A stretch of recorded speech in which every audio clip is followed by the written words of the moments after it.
I'm not sure if you or or you can hear, or the audience, if people can hear what's going on in the background, but yeah, these church bells, man, Ha. they don't stop. They don't stop. But hey, what can you do? Just Nine. have to keep it going. But that's neither here nor there. Ah, Um, Greetings, everyone. Greetings. Welcome back to Mad Poet Podcast, live, night live, grave shift period, whatever you want to call it. It's now 8:03 in the UK, so this is like early night for us. So it's one of those nights. Pardon me if you can hear my church bells. I've got like two churches on either side of me, so if you hear a bell, don't be alarmed. But um, ha. good to be here. This is Alex Murdoch, the Mad Poet. I am your host, and I'm here with a good friend of mine, Strings. Strings, how you doing? Yes, yes. Good. A lot better than last week. But yeah, we good, man. I don't know. Is it me or there's a delay? Is it me? Yeah, bro. Ah, I told you last time. I've always caught it. I don't think you have. It's on my side. Yeah, it usually is. Is it on my side? Always has been. Man, it's killing me, man. But you never caught it. So I'll just like time when to respond. Yeah,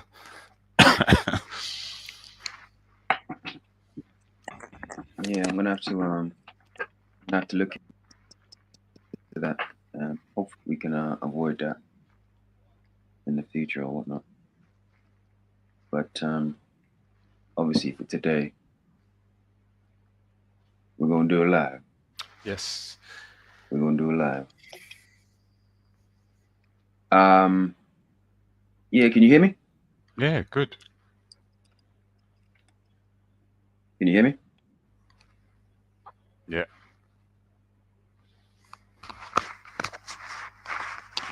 Can you hear me? Yeah. Oh man, I thought I was like, what's going on? What's going on? But you could hear me. But yeah, let's get into what we the crux of the matter, as they say. Now I have a piece. I have a piece for the episode, so Hmm. I'll just go through that now.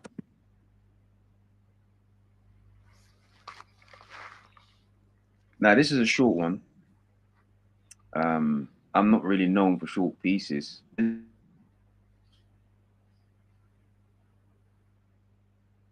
think about this is No. Pinocchio's shadow, the gnome king's shade, tyrannical, just in chaotic resolves life as a dictator, doing no good for self, neglecting desires to be free.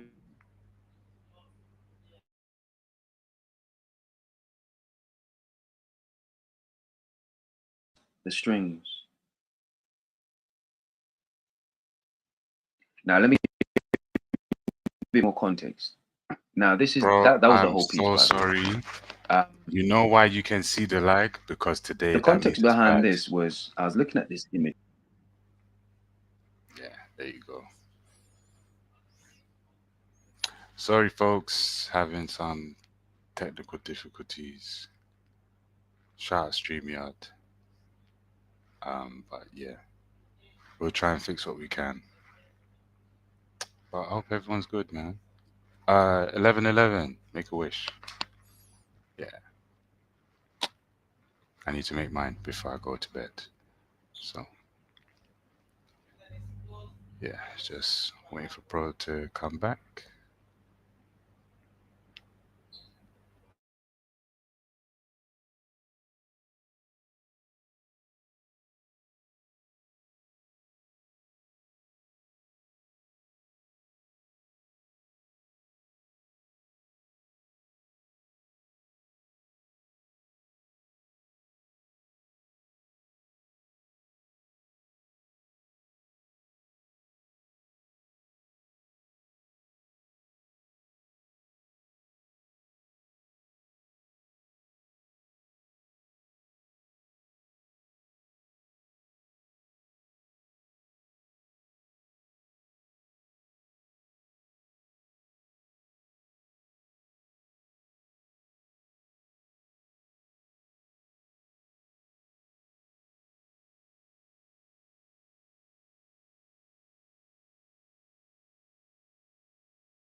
Just waiting to hear back from Bro so I can find out what's going on. I think his connection might have dropped. But yeah, thanks for waiting.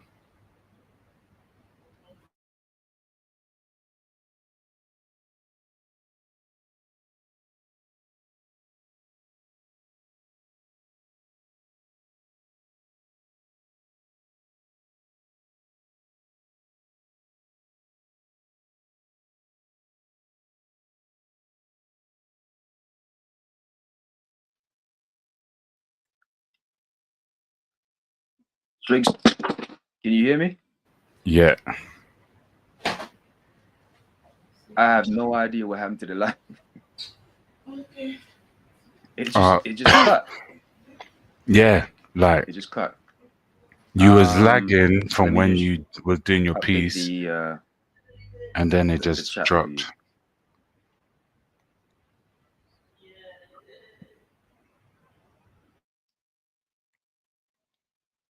I don't know what happened.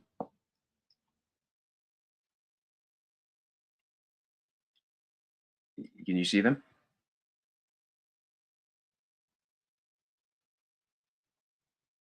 Is that a comment from someone or you explaining something? Yeah. Okay. I just exposed them or showed them. Oh, nice.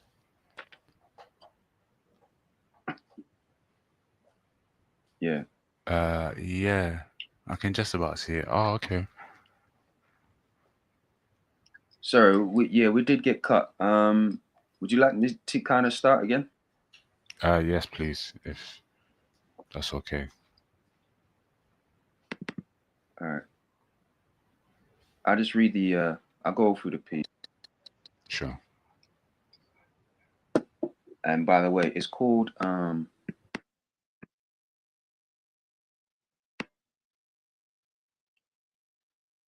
I can't remember the name. I think it was Pinocchio something.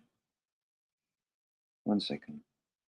Let's get the name for you. Because you know my names usually give context. Pinocchio's Quagmire. The name. All right, let me go back to it.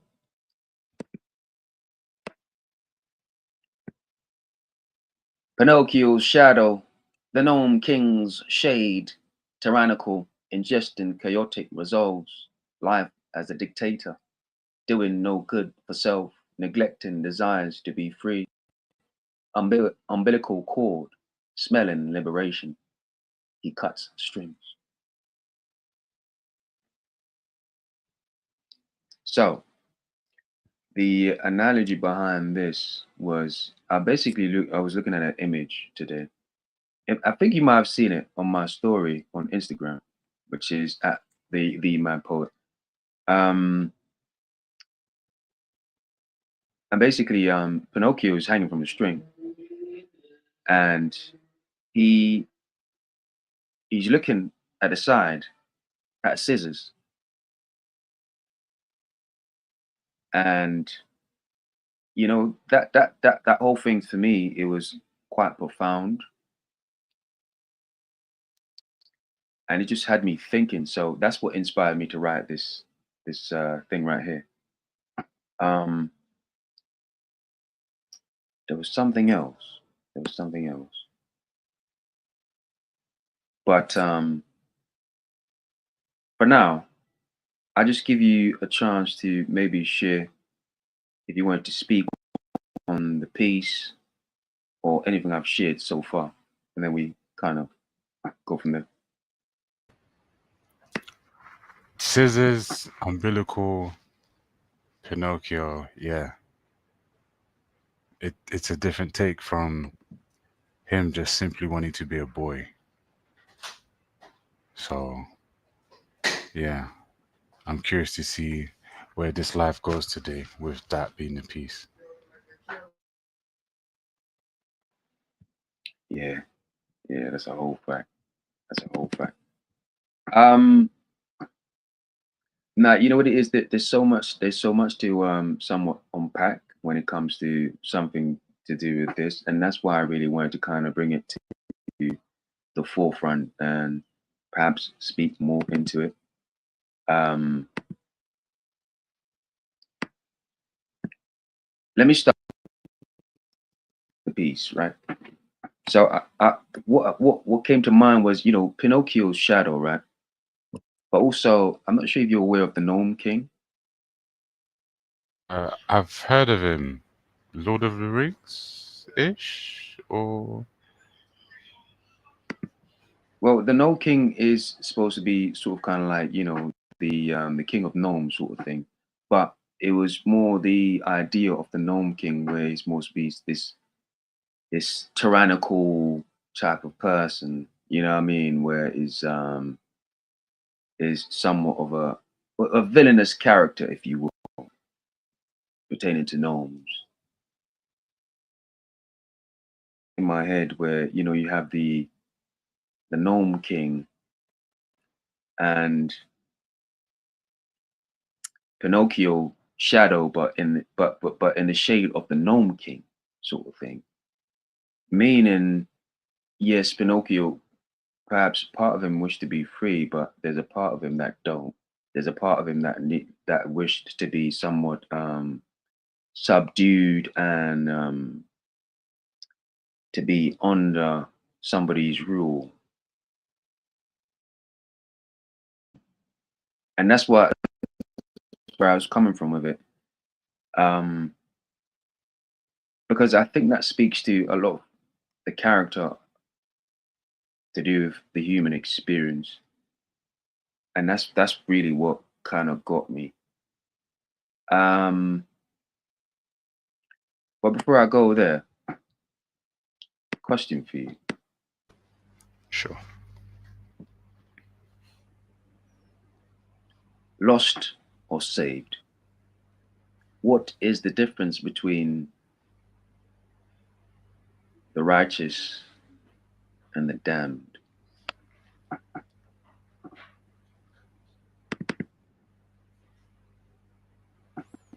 Mm.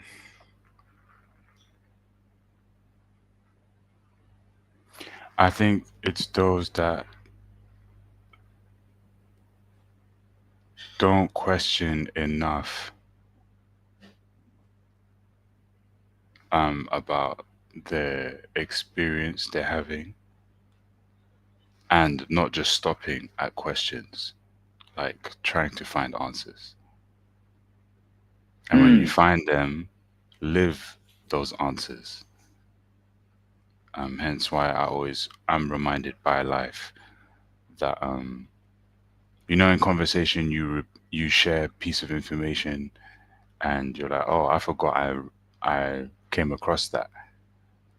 So it's just a yeah. bunch of those that snowball into, you know, what helped you get out of a certain place in your life, because you applied it. So it's just constantly doing that, learn, live, apply, learn, live, apply. Because those who Mm, know too much, um, you know, brag about knowing too much. Um, yeah, those people come to mind. Because then it makes it hard for you to have a conversation with people who refuse to see life from multiple views, as opposed to always Yeah, coming up with an answer because they know something. And it's like, yeah, well, you know, what about if you were to put yourself through that experience, not just regurgitating what you know as like it's a fact, and thus telling people, oh, this is why where they are because they're not doing this or because they don't know this. And I'm like, life isn't that simple. But you can always tell when someone um, is applying what they know in real time, because that um, vibe that someone gives, it can't be manipulated. Like people go through stuff and that shows. So yeah, I, I'd say that's the difference.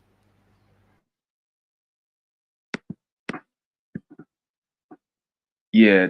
To me, it's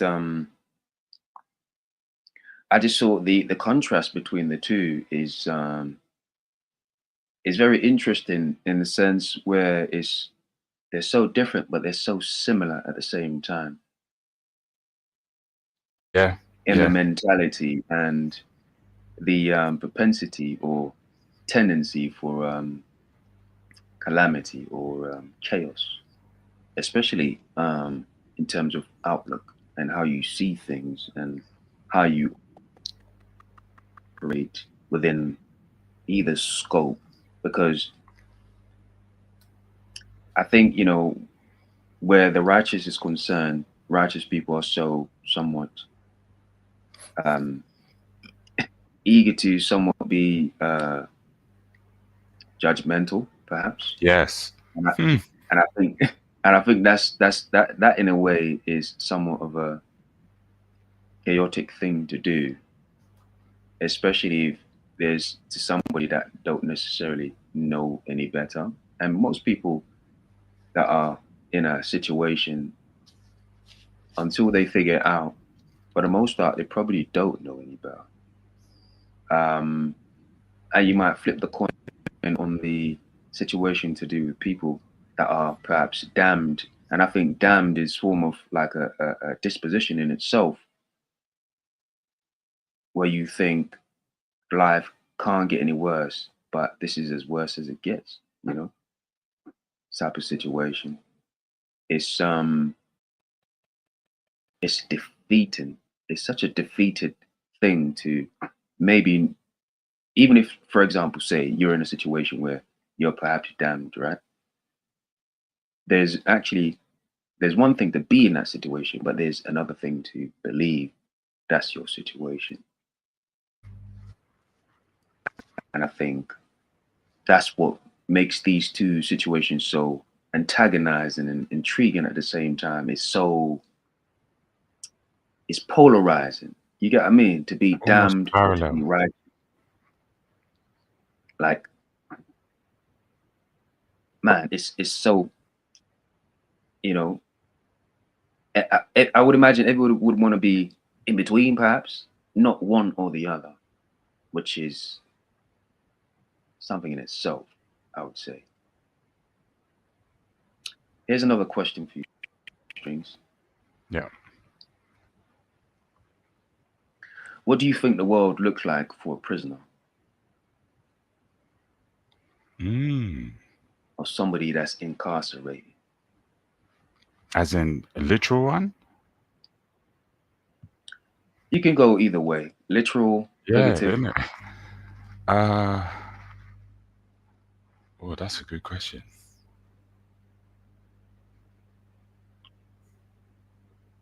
I think you answered that with the statement of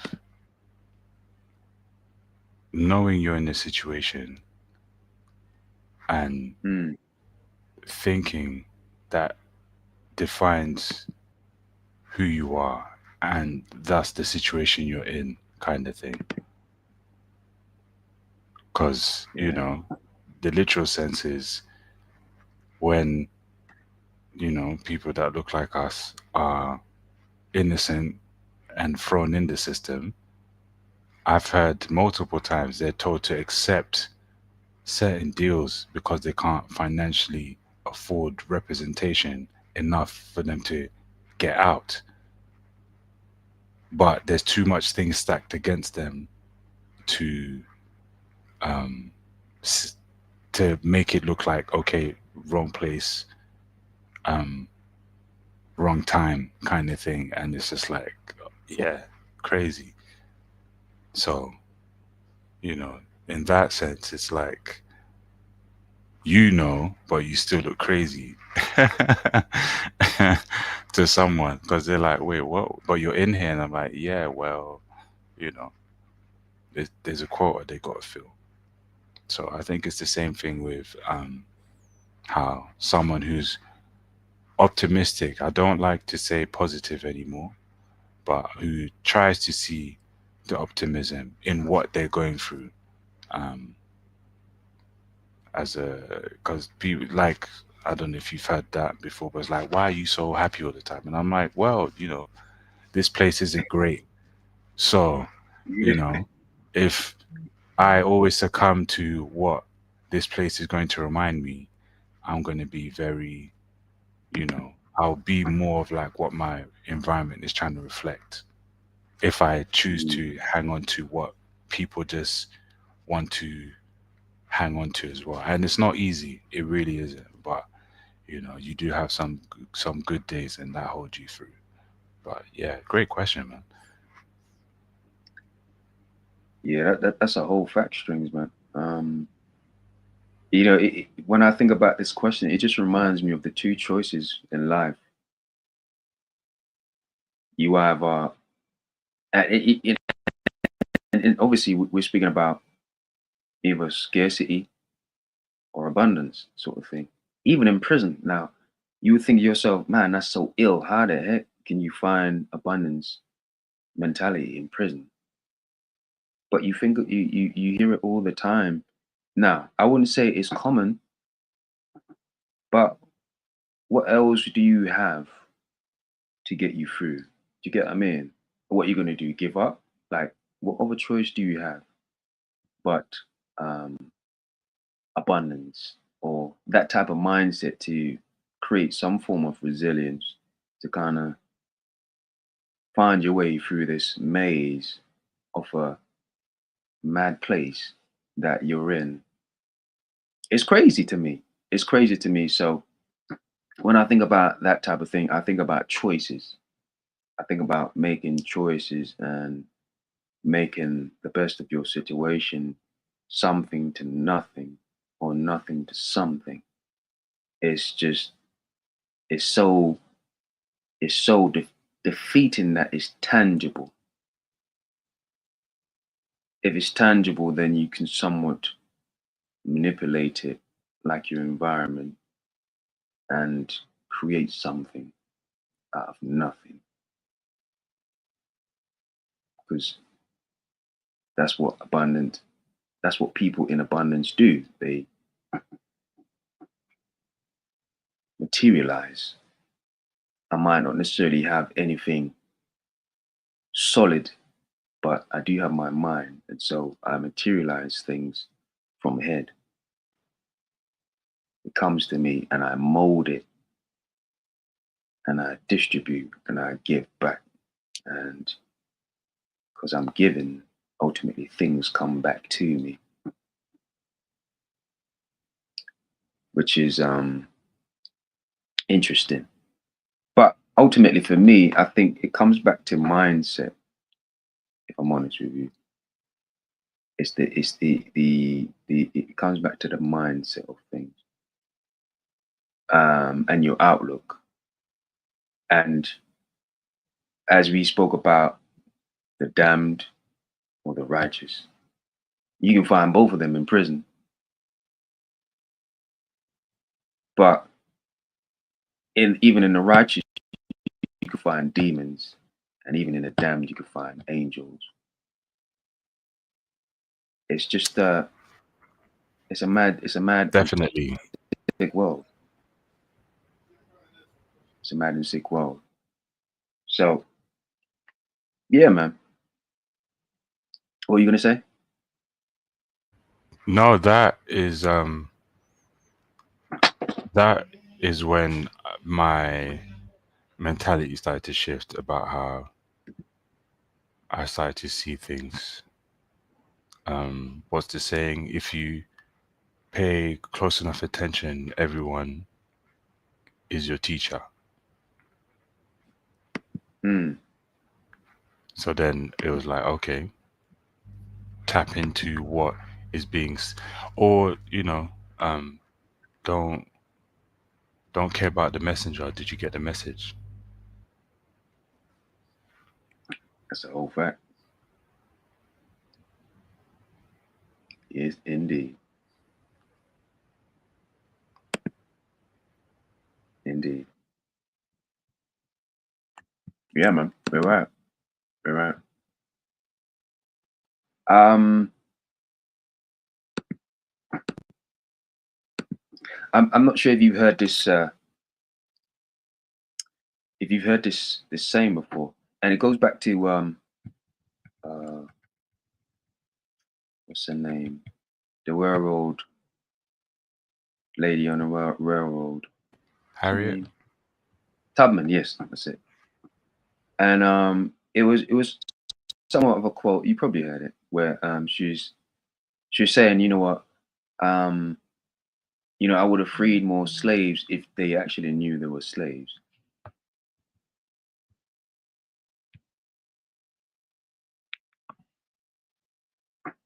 And I thought that was a deep quote, man.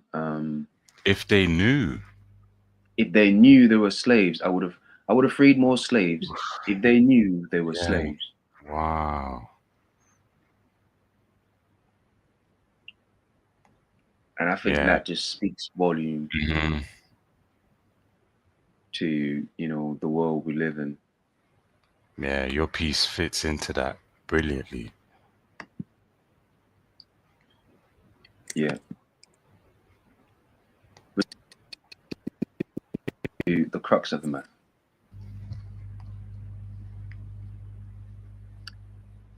If you had a chance to save yourself, would you do it? Yes, every time. Hmm. But let's explore that. Why would you say yes? Um, Shout out Harriet, because until you realize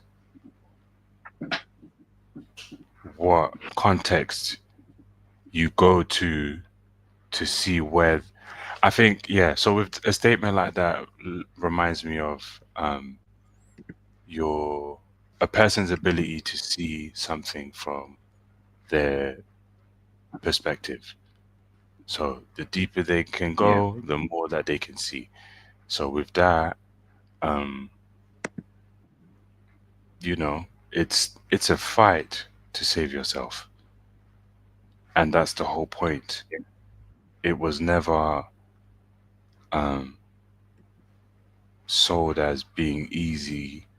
You know, people jump Mhm. back into the matrix when they say, you know what, this is long. Like, Yeah.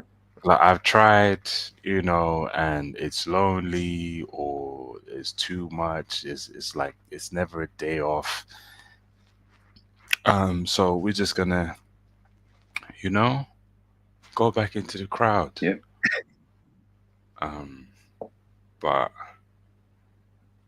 yeah, I've gone to some places and seen some perspectives that help me understand that um,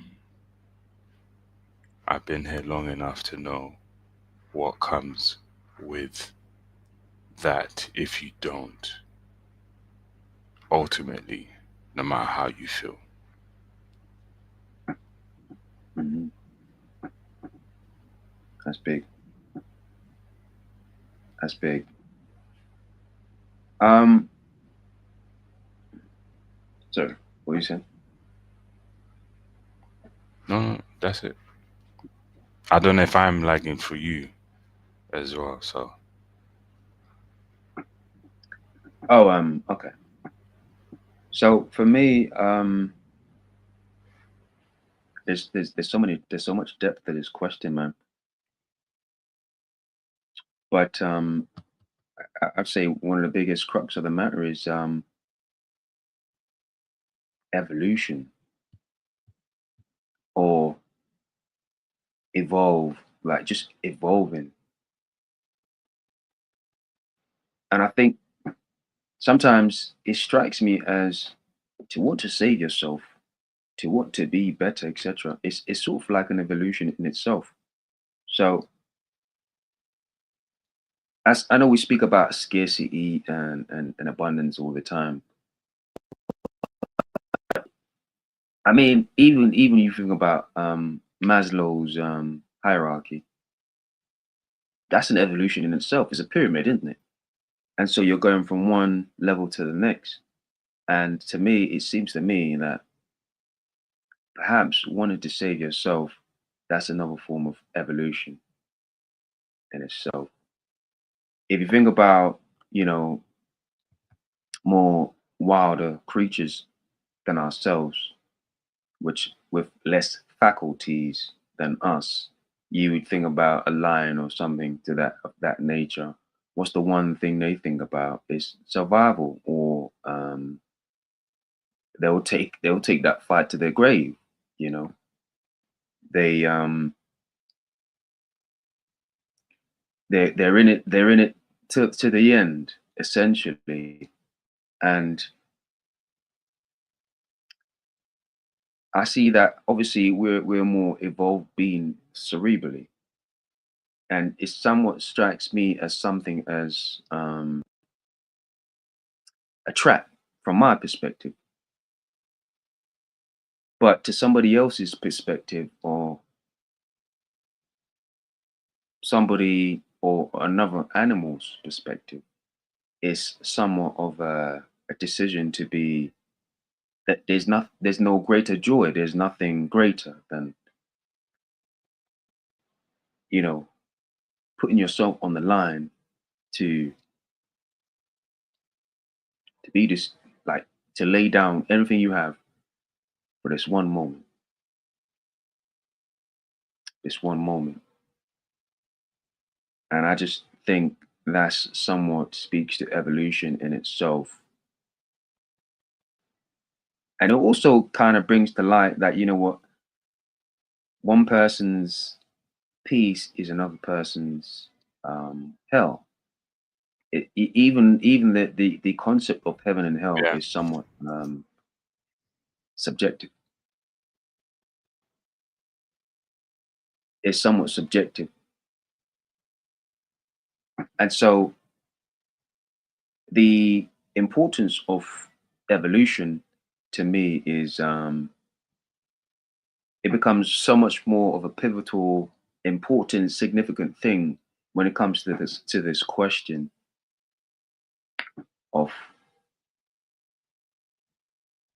if you had the chance to save yourself, would you do it? And me personally, I think the answer is not always going to be a yes, which is why I'm asking it. I think a lot of people, the answer it will be maybe. A lot of people, the answer will be no, and some people would say yes. I want to save myself, but again, I think the answer is a reflection. Somewhat, it's reflective of your evolution as a person, as an individual. What do you really want from life? What do you really want to be,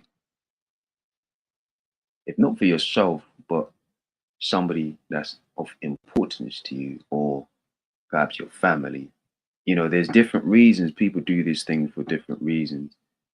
Also, like if you think about, say, we hear about animals all the time where, you know, they're locked in cages, and if you lock them in long enough, it comes to a period where they don't. You open the door and they don't even want to leave anymore. And I think, you know, that somewhat speaks to the evolution that I'm talking about. So this is what it got me thinking.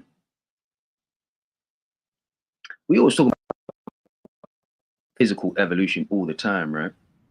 Yeah. But can we somewhat de-evolve ourselves in our heads and don't even know it?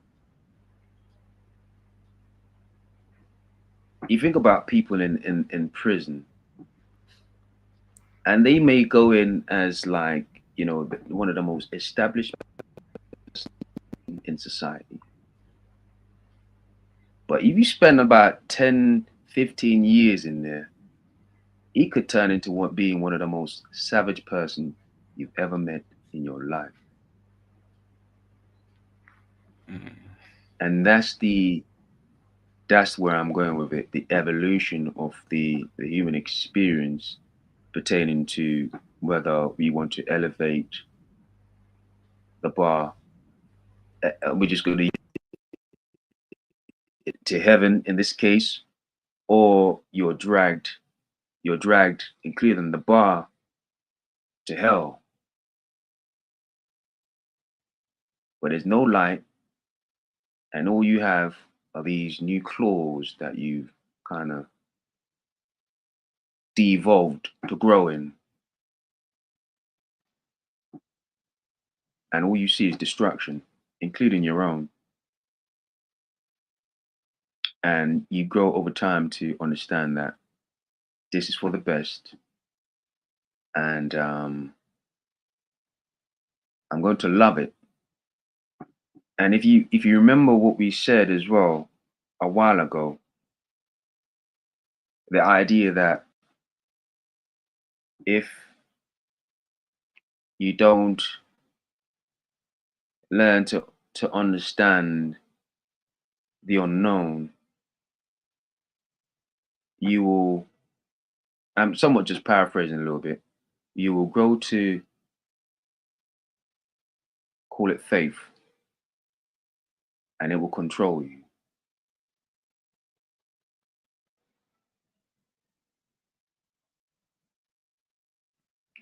Go on, strings. There's a lot of there's a lot of heavy in that. I think first one, prison. Let me put that here. Prison, then then faith. Yeah.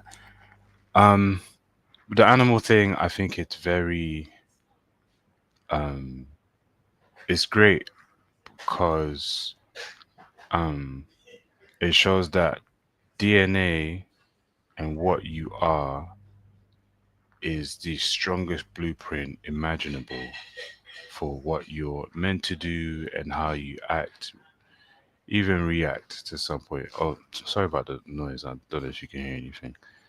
Um, but yeah, uh, yeah. So with the environment, it's such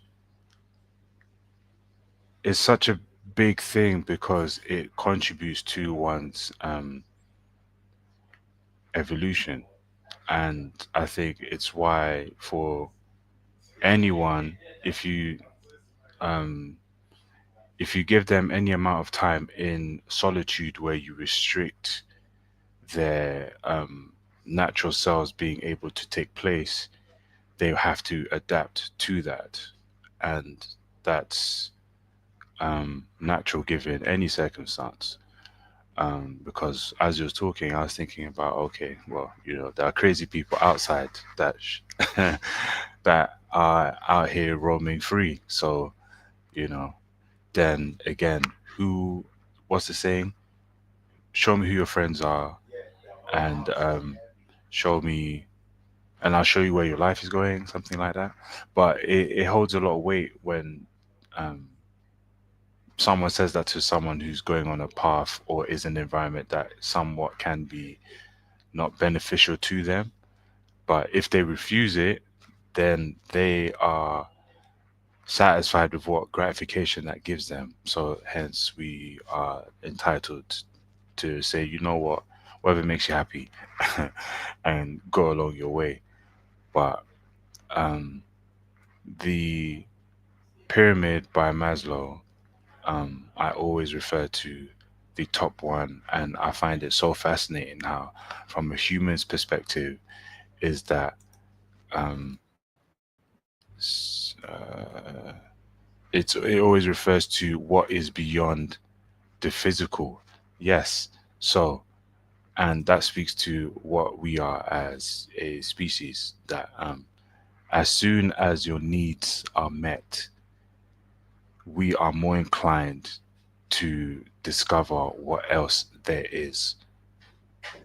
And if you are capped to that, then it speaks to the quality of life that one has, and which is up for debate because those that say, oh, ignorance is bliss, yes, but, um, you know, until it's repeated that it ends you in a situation that's difficult for you to get out of, then you know, everyone is just going to naturally look at you and say, well, you chose to continue thinking that ignorance is bliss. So here's what is a result of that.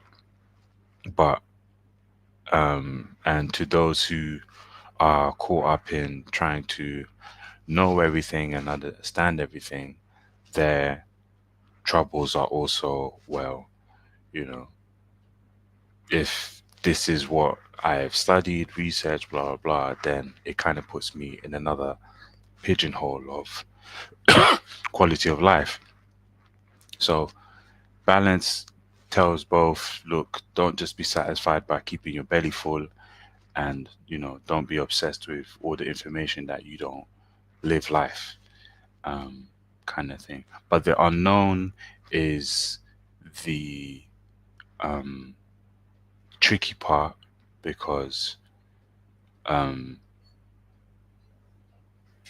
I think I said this last time vaguely that um, with the blueprint for um, what you're meant to do and how you react, there's also a blueprint for how to understand the unknown. And with that, it starts to make it very more complex because that is a result of how your existence comes into fruition, so to speak. So it's your job as the individual to figure out to what extent you can how things make sense beyond the physical, i.e., oh, I need to eat, I need to do this. But until one questions where their thoughts come from, then you've opened up uh, Pandora's box because now it's like, oh, what's going on? And it's why I'm fascinated by the fact, and I still don't know if it's true, about how 70 or 80% of people don't hear a voice in their head, or when they are told to see an image about something. Now that strikes me all the time because it shows me that, wow, how vivid is my imagination and the things that come into it when I'm understanding things that are beyond, your everyday discussion about the weather and, the economy isn't great. Um, so with that, um, yeah, systems have been created over time to help understand the unknown. It's unknown until one starts to venture into it for it to start to make sense. Because even with faith, is I see it as a tool to help you navigate it to not only desired outcomes, but also for quality of life as well, for you to master the outcomes that you desire. Because if someone is given a lot of something, much is required. And I think that's great because, you know, certain positions um, require a lot of um, accountability, and that's just how it always is. Um, so yeah, it's interesting, man. Really is. Yeah, man. Yeah, that's a whole fact. But yes, I do I appreciate where you went with it in terms of the unknown, because I think that's always something that's fascinating to me. And yes, it does go back to the quote, because it seems to me a lot of things to do with the unknown is always derived, for the most part, to do with the unconscious, and things that are perhaps laid out into the dark, that necessarily we don't necessarily want it to come to life, and it seems to always be rearing its ugly head to come to life. And if you think about this situation that we're speaking about, I think that's part of the when you get into certain extremes, like we just kind of covered, speaking about prison and all these different type of things. I think these are like catalysts to somewhat allude to the darker side of us, somewhat a tethering to the darker side of us. And it not only kind of connects to it, or it kind of it encourages us to somewhat tap into the darker side of who we are, that we are probably not privy to. But again, as we know, if you don't understand it, then you're more likely to be controlled by it. Suppression is not the answer. So if this is really you, to suppress your somewhat making this thing, or this whatever it is, stronger, it's gonna grow, it's gonna metastasize and become perhaps the monster that you've failed to acknowledge how many years that's grown, and it's 12 years old now, and it's in there in your head. But and you can feel it, you can sense it, but you can never necessarily bring it up and have a grasp on what this is for you. And I think this is the situation. And I think prison perhaps is a microcosm, and I'm sure there's more, but because we're on the topic, this is a microcosm of a lot of the things that we speak about when it comes to the unconscious. Because I just see that as the one thing that, similar to the unconscious, is the one thing that we don't necessarily want to speak about, because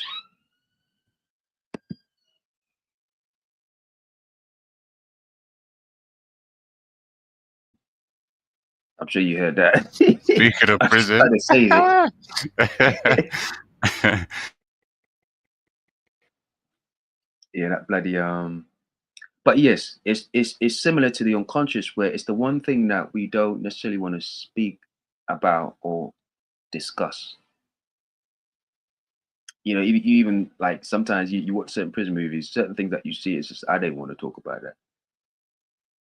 And I sort of see that as certain the examples, or certain things or events that alludes to alludes to the unconscious, and some of the things that people have in their heads that they don't necessarily get to know and somewhat have a tethering about, to maybe control. But in order to control, you have to get to know, to understand, so that you can make that homeostasis, perhaps, where there's a little bit of balance between the two, where it doesn't, it's not distant, too distant, where you don't know how to control it, perhaps. And I think this is what we're speaking about when we're speaking about prison, because it's the one place you want to be, but there's always a chance of falling into that problem to a certain extent. To a certain extent, because I think, if you're capable, you shouldn't allow yourself to be, dragged into that. Um, but yes, I do see there's, it could just be me going a little bit off the rails, but I do see there's a commonality between prison and the unconscious, because those are two things that we don't necessarily want to speak about or explore, because I think there's something about those two places that there exist certain taboos, certain forbidden topics or experiences that we don't want to tap into. And it don't matter what it is or wherever it originates, between the two.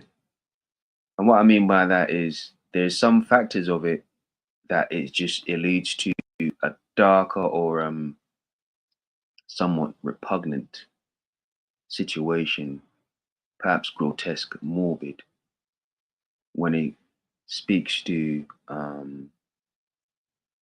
maybe our basic instincts or something inside of us as humans. Now, if you think about an animal, it's somewhat of a different thing, but they're in a different type of mindset where that's just ultimate survival. Do you get what I mean? And to do certain things like for example, you might watch a nature show and you see this lion just kill his cubs and eat them. Do you get what I mean? Like that's crazy to me. And I also notice being a story writer, sometimes when I've written gory things and I'm just kind of just I've grown to understand, and obviously just speaking to other writers as well about certain things, I've grown to understand that there's something about the human experience with the absence of humanity, or at least the perception that there's absence of humanity. And what I mean by that is, for example, you might have a scene where it's killing, it's gory, but there's no sense of um there's no humaneness about it. There's no humanity in it. There's no sense of reflection. There's no sense of regret. There's only there's a sense of flair, enjoyment. There's that taboo thing that we're speaking about, where this person is in a space of lust, and there's the question: how could you how could you write such a thing? And don't forget, one of the most illest thing to paint is reality. Interesting, isn't it? Because more times than not, most people are gonna assume that reality, what you're painting as real, is actually fake, or it's there's no way this happens or this is going to take place in real life. Thoughts?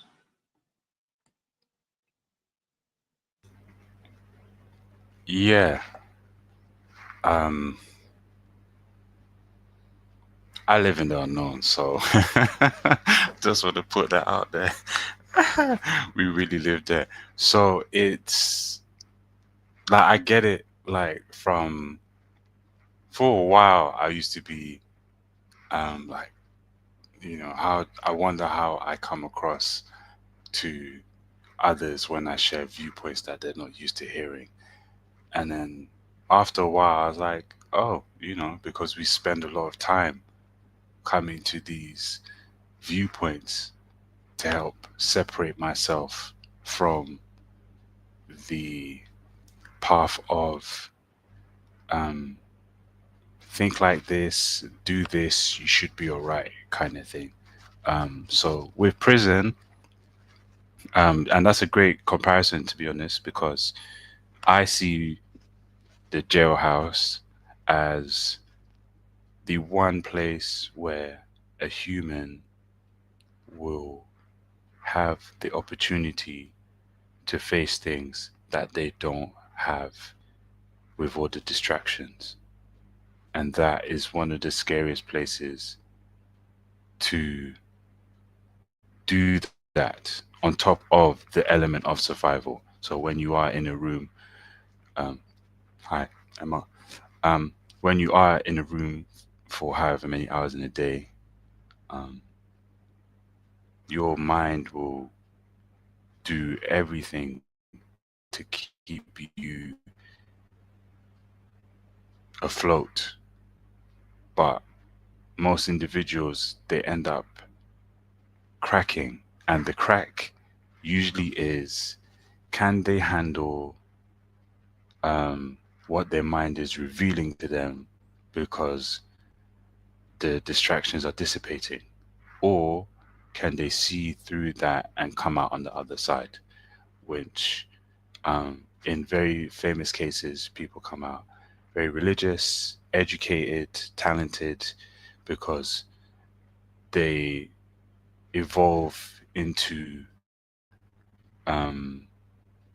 something that was buried, or they couldn't see, or they couldn't sit, they couldn't find the time to sit with and really say, okay, what's this all about? Where are we going? Why are we doing this? X, Y, and Z.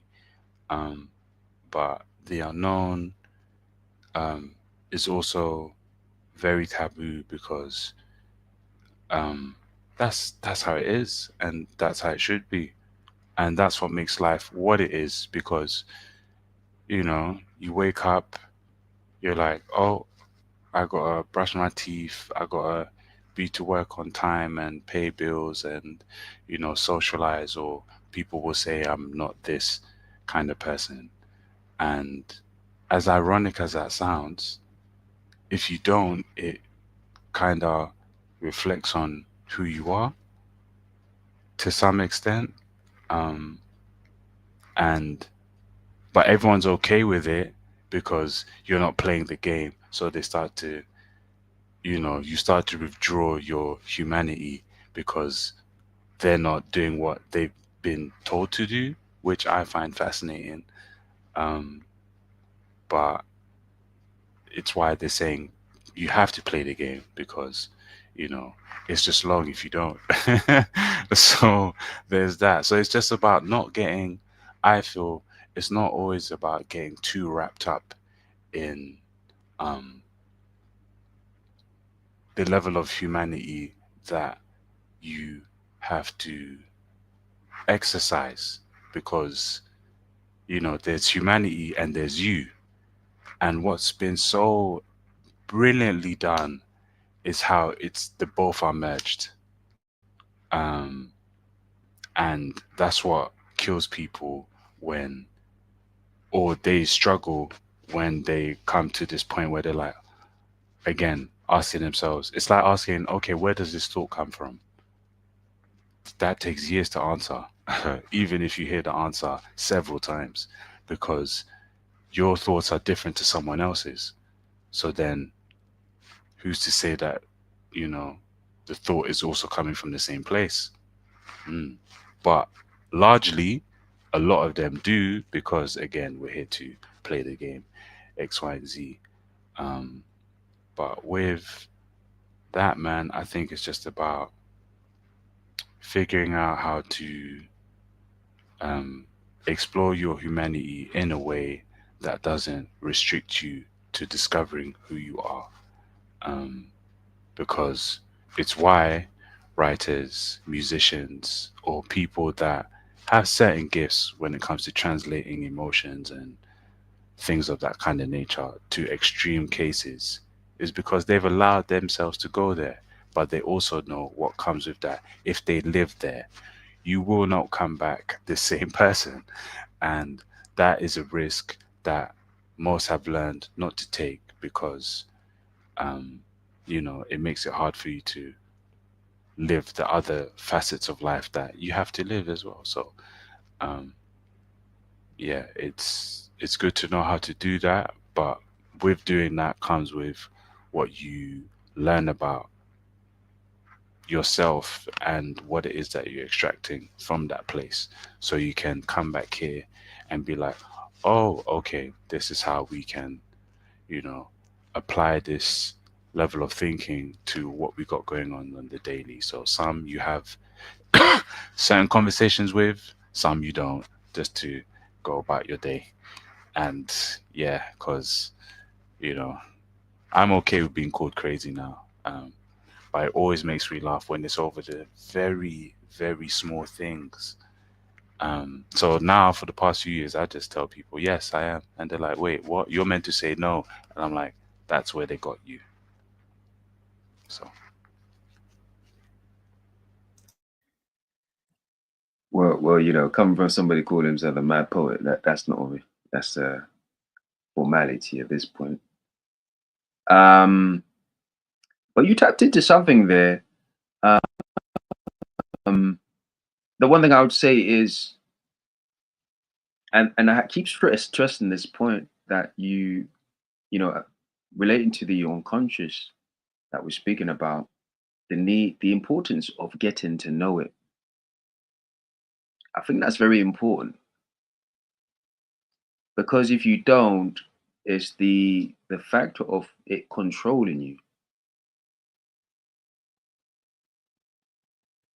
And we've spoken a lot about to do with Jung, Carl Jung, and I think which is where I'm paraphrasing that quote from, and I think that's what he's alluding to, the fact that what, if it remains the unknown, speaking of the unconscious, it will control you and you will call it faith. I think what it is. Um, I think art though. I think art is the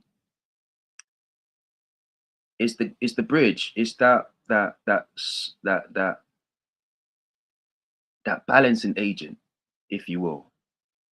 And why do I say that? Because I think some of these things that we're speaking about, I mean, we've covered things to do with self-destruction. Um, so many topics about taboo, the Oedipus situation. These are painful topics for the average person, but art make these topics somewhat more palatable or easier to somewhat digest, easier to digest. And I think this is what the strength of artistry gives us. It gives us the tools for to give back to people. Well, let's just say to give back in general, but to give back to people the tools to somewhat come to terms with some of their darker sides, their darkness, their taboo inclinations.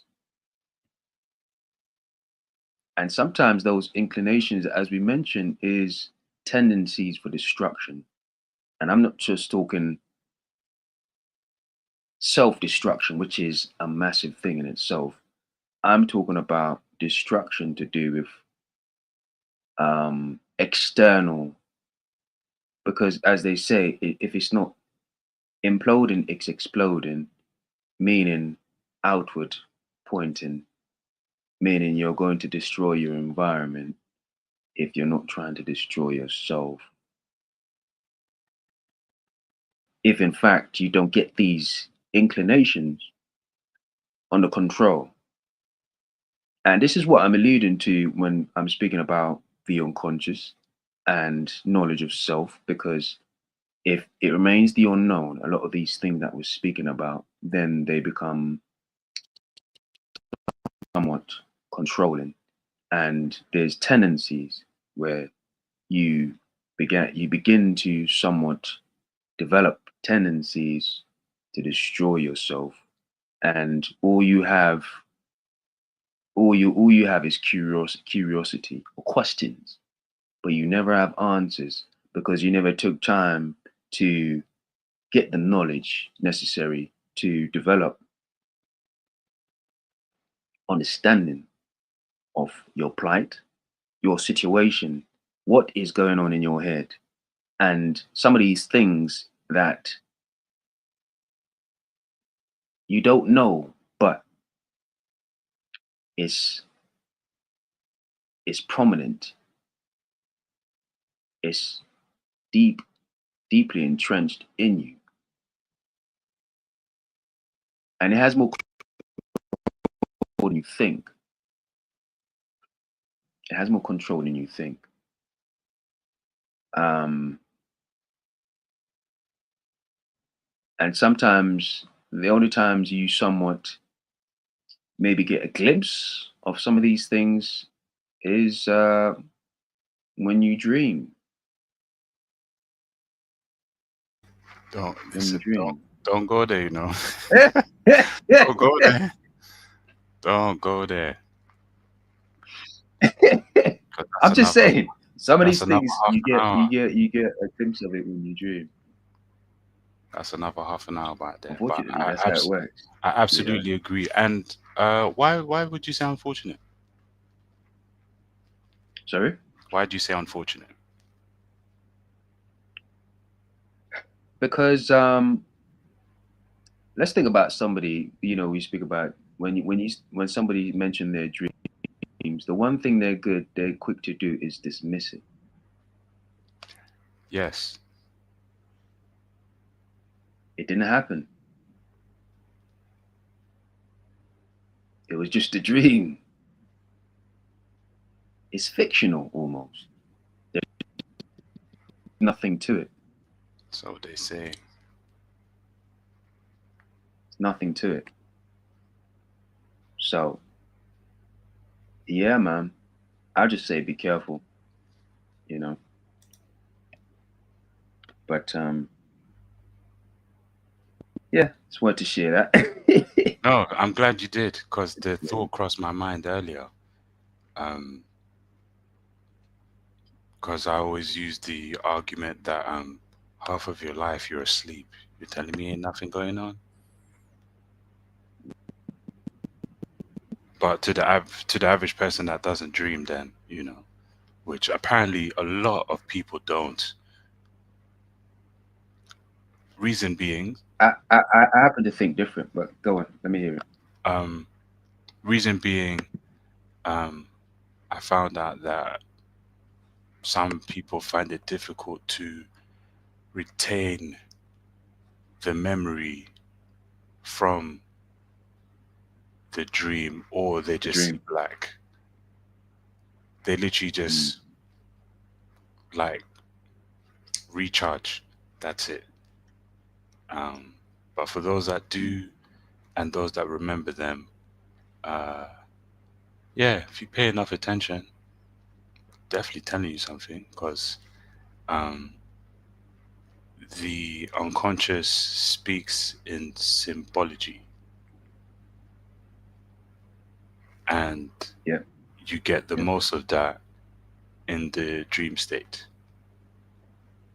So if one decides to ever pop open a book about what they saw in a dream, maybe you might have an answer. It's a whole fact. Yeah. Yeah. Yeah, man. Right, strings. Wrapping up soon, but I'll just say,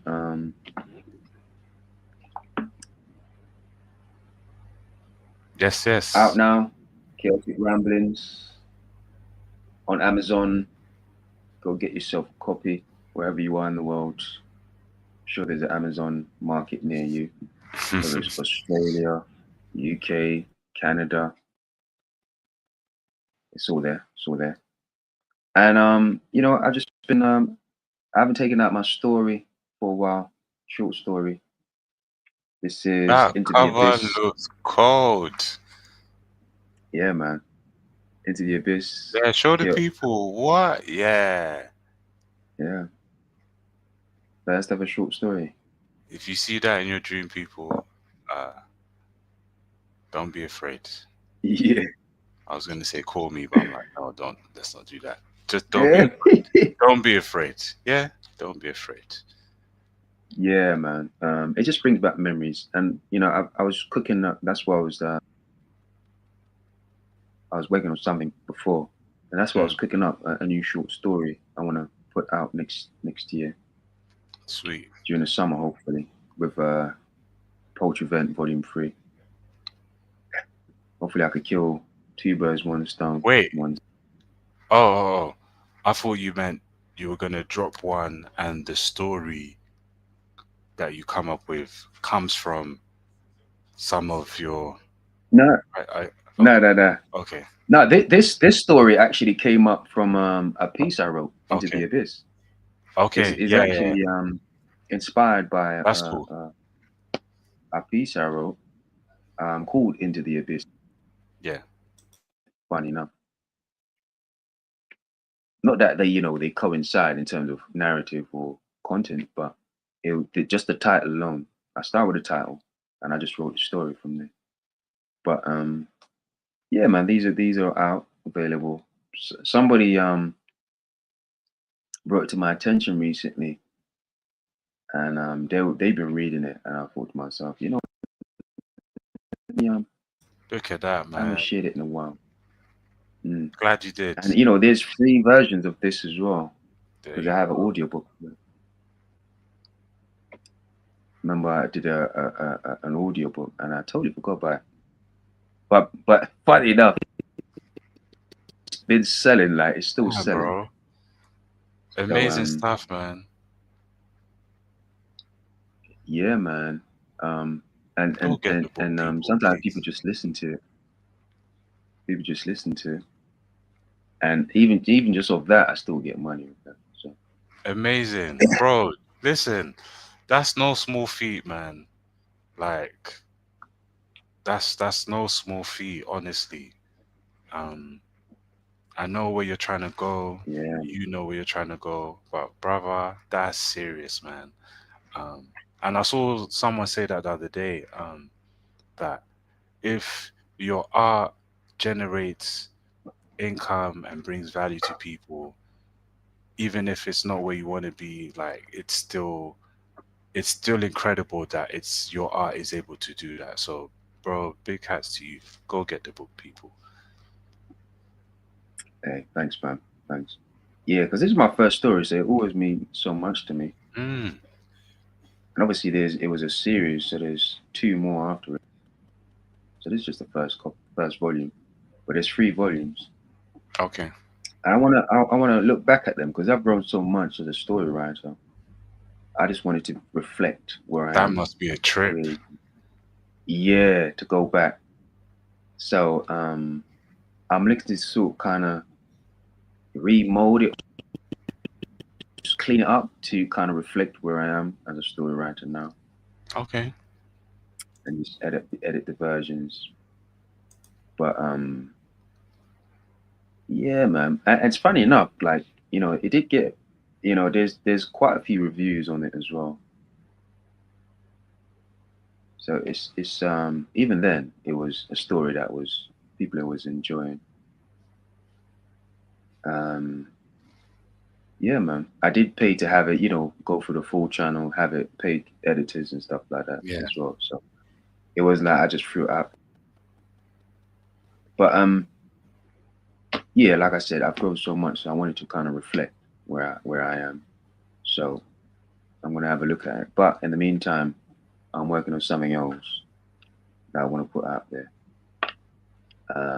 It's a lot of work, and that's why I'm saying to you, it's like that's why I've had so little time to do anything else, because I have so many things that I want to do, and there's timelines on them, and I'm doing my best to kind of keep balance. Right. But it is what it is. It is what it is. Strings, any last words before we go? Faith over fear.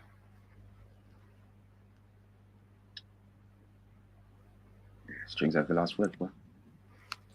All right, everyone, take it easy.